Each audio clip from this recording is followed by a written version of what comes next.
여러분 안녕하십니까, 강시열 변호사입니다. 백악관에서 쿠팡 차별을 용납할 수 없다고 말했습니다. 백악관에서 쿠팡 차별을 용납하지 않겠다는 겁니다. 여기에 대해서 청와대는 법대로 조사했다라고 맞서고 있습니다. 일파만파 파장이 커지고 있는데요.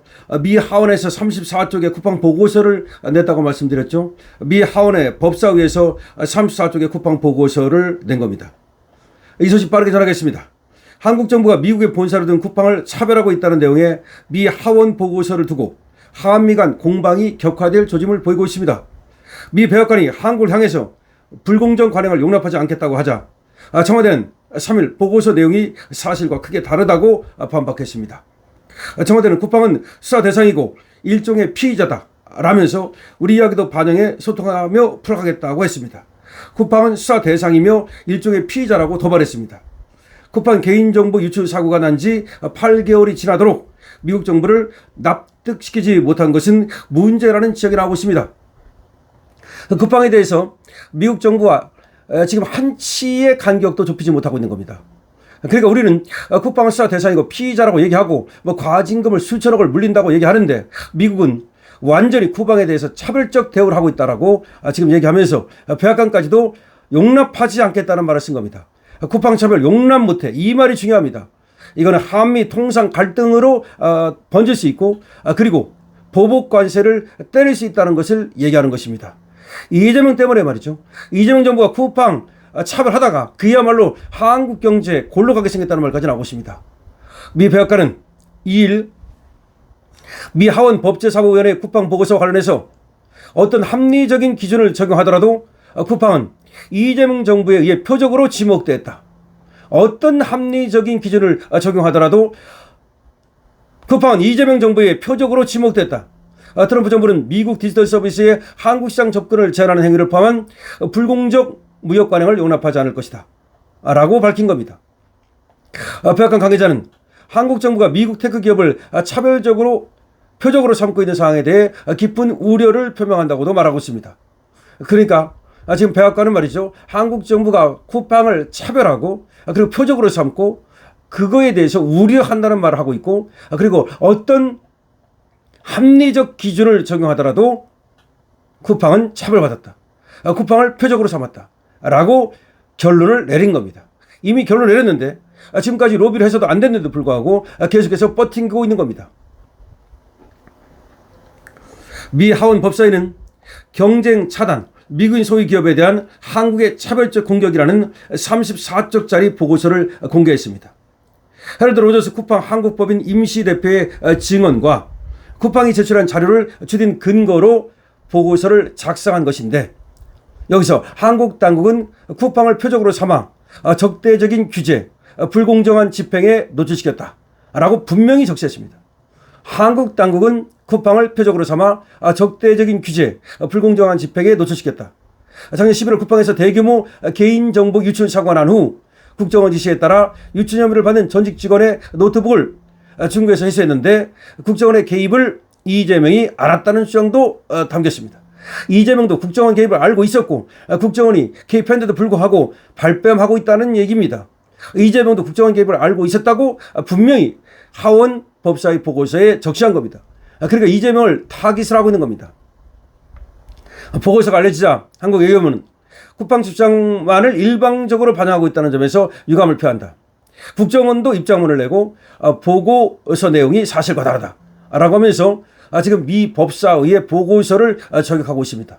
우이성락도 쿠팡에 대한 조사는 모두 국내법, 적법 절차에 따라 비차별적으로 이루어졌다라고 하면서 조사가 차별적이거나 표적화해서 이루어졌다거나 부당한 규제가 지속되고 있다거나 이런 것은 사실이 아니다라고 변명을 하고 있습니다. 그러면서 만약 유사한 유출이 미국에서 이루어졌다면 미국 인구 3분의 2에 해당하는 인적 정보가 중국에 유출됐을 것이라는 변명을 하고 나섰습니다. 그러나 문제는 말이죠, 미국의 태도입니다. 미국에서는 쿠팡에 대해서 분명히 차별을 하고 있다고 아주 명시한 겁니다. 그리고 용납하지 않겠다는 말을 썼다는 점이 중요합니다. 미 백악관은 쿠팡 차별을 용납하지 않겠다는 말을 썼습니다. 그리고 이재명이 국정원이 쿠팡에 대해서 지금 개입했다는 거, 그걸 알고 있었다고 썼습니다. 국정원 문제는 뭐냐면 그겁니다. 중국인이 이 쿠팡의 전 직원이죠. 이 정보를 가지고 중국으로 날랐죠. 그랬을 때 이자가 어디 뭐 하천에 버렸다 뭐 그런 얘기가 나왔습니다. 그런데 그걸 갖다가 지금 회수를 했다는 거 아닙니까? 그 과정에서 쿠팡은 뭐라고 말하냐면 국정원이 지시를 했고 국정원의 도움을 받아가지고서 그걸 회수했다라고 얘기하는 겁니다. 그런데 국정원은 그런 적이 없다고 얘기를 하는 거야. 이게 무슨 말입니까? 아니 쿠팡이라는 대기업이 우리 국정원의 어떤 지시라든지 국정원의 도움이라든지 어떤 개입이라든지 이런 게 아무것도 없었음에도 불구하고 민간 기업이 한 나라의 정보기관을 상대로 그렇게 거짓말을 쓸 수 있단 말입니까? 만약에 쿠팡이 그렇게 국정원이 전혀 개입 지시 내지는 관여 이런 것이 없었음에도 불구하고 만약에 그렇게 쿠팡이 거짓말을 한다면 그러면 쿠팡 관계자를 바로 모스탄처럼 명예훼손으로 고소를 때려야 될 거 아닙니까? 왜 고소를 안 때립니까? 모스탄은 지금 고소 때려가지고 출국 정지까지 시켜놓고 출국 정지 기간까지 늘려가면서 그렇게 계속해서 공격을 하고 있는데 그렇다면 쿠팡의 대표 역시 그렇게 하는 것이 얼마든지 가능하거든요. 근데 왜 못하는 것입니까? 정말 이상하죠. 어쨌든 중요한 건 말이죠. 미 하원 법사위 보고서가 그냥 나온 게 아니라는 겁니다. 이게 여러분 아시다시피 한국에서 있었던 청문회 국회 과정 있죠. 그것까지 그 다음에 한국 정부와 주고받은 이메일, 쿠팡과 한국 정부 사이에 주고받은 이메일, 수사기관과 주고받은 이메일 전부 다를 쿠팡 측으로부터 제출받은 겁니다. 쿠팡 측이 전부 다를 지금 국회에 낸 겁니다. 미의회에 낸 겁니다. 그리고 미의회에서 한국의 청문회를 전부 본 겁니다. 국회에서 한국 국회에서 로저스를 불러가지고 청문회하던 그 과정을 전부 본 겁니다. 그리고 또 로저스를 불러가지고서 또 얘기를 들은 겁니다. 그리고 나서 지금 중간 보고서를 낸 겁니다. 이게 중간 보고서예요. 이제 최종 보고서가 다시 나올 겁니다.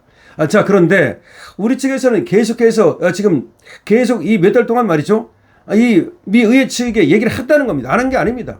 우리 측의 입장을 갖다가 계속 전달을 했다는 겁니다. 그런데도 불구하고 지금 우리 측의 입장이 하나도 담기지 않았다는 겁니다. 이 점이 중요합니다. 쿠팡만 얘기를 듣고서 그렇게 보고서를 쓴 것이 아니고 우리 측에서도 계속해서 미 의회에다가 우리 측 입장을 전달을 했다는 겁니다. 그런데도 불구하고 우리 측 입장을 모두 배척하고 쿠팡 측 의견을 들어서 하나의 판결을 내린 겁니다. 원래 그 판결을 내릴 때 말이죠. 한쪽 주장을 배척하고 한쪽 주장을 듣고 그렇게 재판할 때도 하지 않습니까? 미 법사위에서도 마찬가지입니다. 보니까 한국이 얘기하는 것이 맞지 않고 지금 쿠팡이 얘기하는 것이 맞다고 얘기한다는 점입니다. 자, 이재명 정부가 말이죠. 쿠팡을 차별적으로 대우하다가 지금 한국 경제를 말아먹을지도 모르는 위기에 처한 겁니다. 어떤 사람은 이거에 대해서 그래도 쿠팡은 미국 기업이 아니냐, 그런데 뭐 쿠팡을 갖다가 편들 필요가 있느냐, 무슨 소리 하는 겁니까 지금. 쿠팡을 편드는 것이 아니고 한국이 뻘짓을 하고 있기 때문에, 이재명 정부가 뻘짓을 하고 있기 때문에 이렇게 뻘짓 하다가는 보복 관세 당하고 한국 경제 날아간다 이 말입니다. 그러니까 그것이 잘못됐다는 겁니다. 그러니까 이재명 정부가 지금 쿠팡에 대한 태도가 잘못됐다는 걸 말하는 겁니다. 그리고 미국에서 그렇게 법사위 보고서가 나왔다는 거는, 그리고 백악관에서 그렇게 지금 다구를 들어온다는 얘기는 우리한테 위기가 왔다는 걸 말하는 겁니다. 위기가 온 것을 알고 제대로 처신을 해야 된다는 걸 말하는 겁니다. 무조건 아니라고 해서 되는 것도 아니라는 걸 말하는 겁니다. 여러분들 이에 대해서 어떻게 생각하십니까? 여러분들의 의견을 댓글로 적어주시기 바랍니다. 좋아요, 구독을 부탁드리겠습니다. 강신업TV입니다. 그리고 지금 오늘도 제가 이제 조금 있으면 올공으로 가겠습니다만은, 올공에 가서 투쟁할 것을 많은 사람들이 또 이렇게 저한테 또 응원도 하고 또 요구도 하고 지지도 하고 그래서 감사하고요. 제가 가서 태극기를 흔들고 그렇게 또 청년들 뒤에서 노력을 하는 거는 그야말로 이 올공 현장이 너무나 중요한 주권 항쟁 투쟁이기 때문입니다.